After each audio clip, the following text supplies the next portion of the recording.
સમાચારની શરૂઆત કરીએ।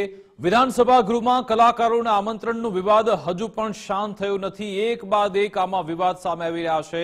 ગાયક અને અભિનેતા એવા વિક્રમ ઠાકોરનું અણગમો યથાવત છે। જી હા, વિધાનસભા ગૃહમાં જે કલાકારોને બોલાવવામાં આવી રહ્યા છે તેને લઈ વિક્રમ ઠાકોર ફરી એકવાર નારાજ ચાલતા હોય તેવું લાગી રહ્યું છે। ફરી એકવાર વિક્રમ ઠાકોરનો અણગમો જોવા મળ્યો। કલાકારોના બીજા સમૂહને બોલાવવામાં આવ્યા, તેમણે મુલાકાત પણ લીધી, પરંતુ તેમાં પણ વિક્રમ ઠાકોરની બાદબાકી છે। હિતુ કનોડિયાએ કહ્યું કે વિક્રમ ઠાકોરને આમંત્રણ આપવામાં આવ્યું હતું। વિક્રમ ઠાકોર તરફથી કોઈ કન્ફર્મેશન મળ્યું નથી। વિક્રમ ઠાકોરે કોઈ પણ આમંત્રણ મળ્યું હોવાનો ઇનકાર કર્યો છે। મારી ઓફિસ કે ઘરે કોઈ આમંત્રણ મળ્યું નથી તેવું વિક્રમ ઠાકોર કહી રહ્યા છે। 2 દિવસથી મારો ફોન બંધ હતો, પણ ઓફિસ તો ચાલુ જ હતી। મને આમંત્રણ મળે કે ન મળે, કલાકારોને સન્માન મળે તે જરૂરી છે તેવું વિક્રમ ઠાકોરે કહ્યું।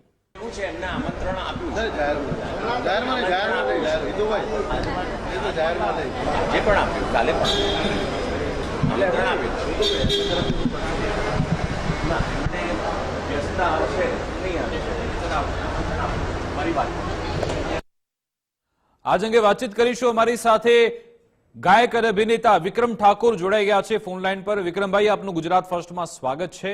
પહેલા તો શું આપને કોઈ આમંત્રણ આપવામાં આવ્યું છે કે કેમ, એ સ્પષ્ટતા આપ કરો। ના, મને રવિવારે હિતુભાઈનો મેસેજ આવેલો આના માટે કે 26 તારીખે બધા કલાકારોને ત્યાં આમંત્રણ આપવામાં આવ્યું છે।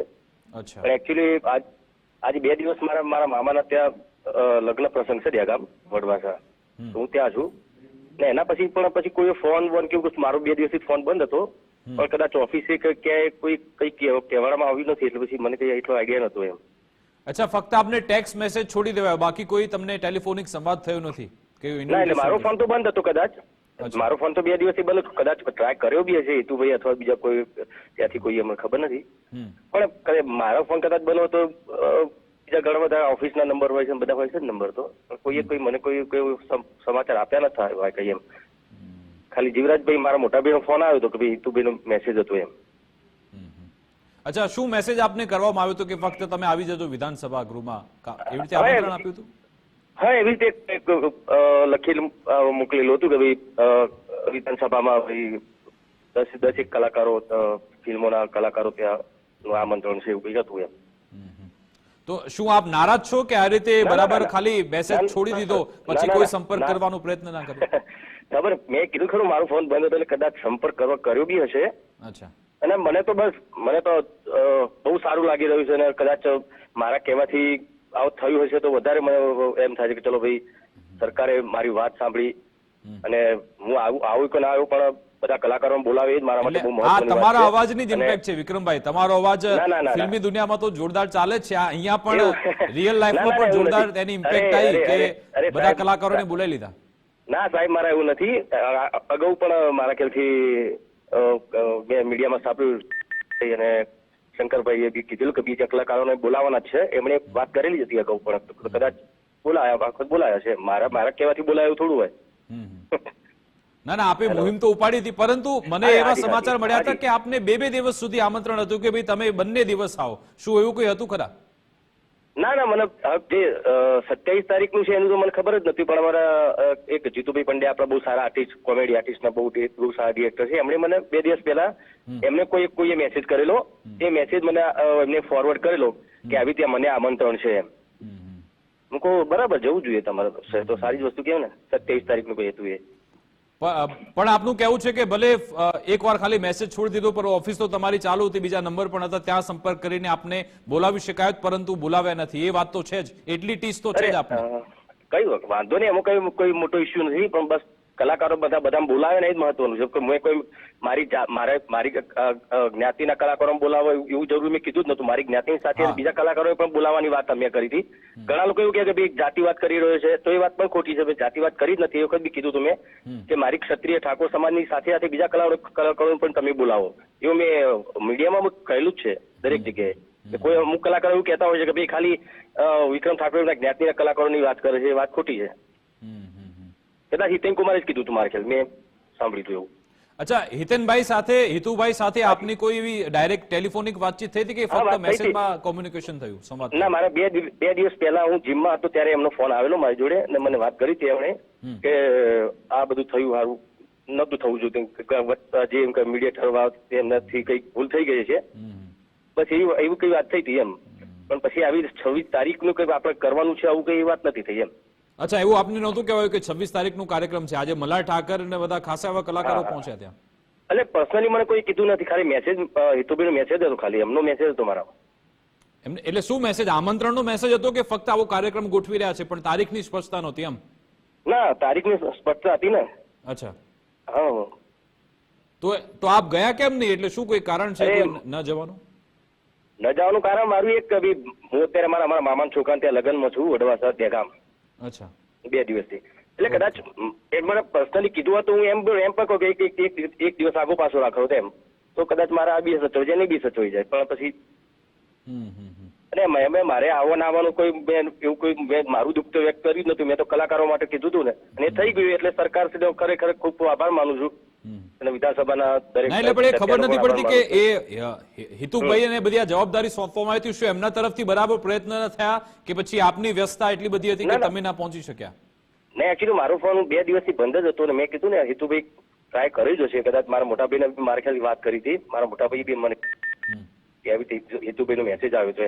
હા, હિતુભાઈનો મેસેજ મારામાં પડ્યો, પણ મારું 2 દિવસ વિક્રમ ઠાકોર ખોખારીને નથી બોલી રહ્યા. બોલી જાઓ બરાબર જે તમે કહી રહ્યા છો કે. અરે ના, બરોબર.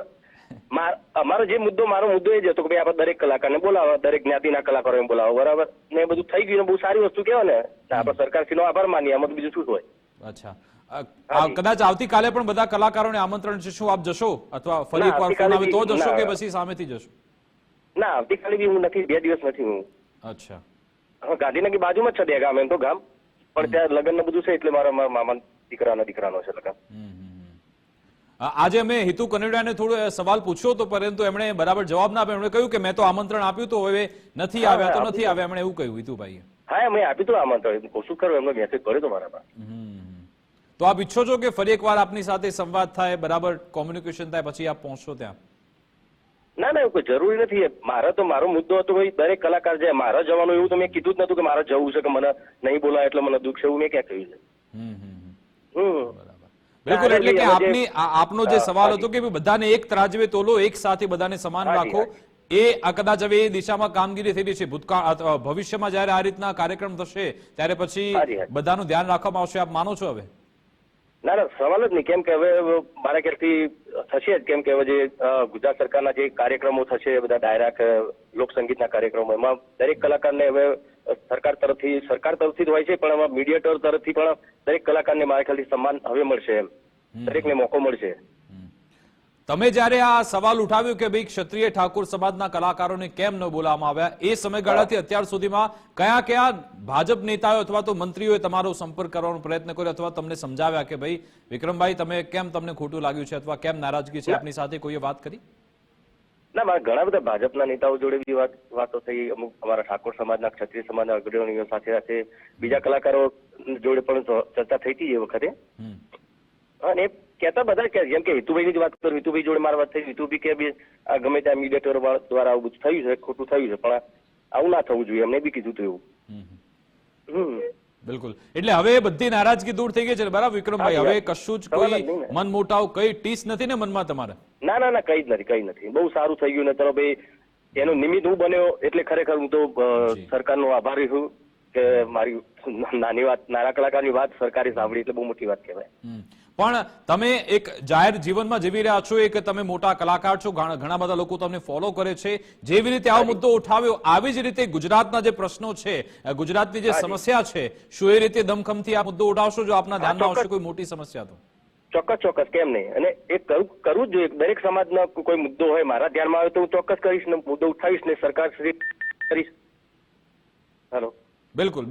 આભાર વિક્રમભાઈ, અમારી સાથે જોડાવા બદલ, વાતચીત કરવા બદલ. તો હવે ઘીના ઠામમાં ઘી પડી ગયું છે. ચોક્કસથી થોડો અડગોમો તેમનો છે, કારણ કે સીધું તે બોલતા નથી, પરંતુ કહ્યું કે મારો ફોન બંધ હતો, ઓફિસમાં તમે કોન્ટેક્ટ કરી શકતા હતા, પરંતુ એમનો ઉદ્દેશ્ય હતો કે બધાને એક ત્રાજવે તોલો, એક સમાન રાખો, એ દિશામાં કામગીરી થઈ રહી છે, તેના કારણે તેઓ ખુશ છે.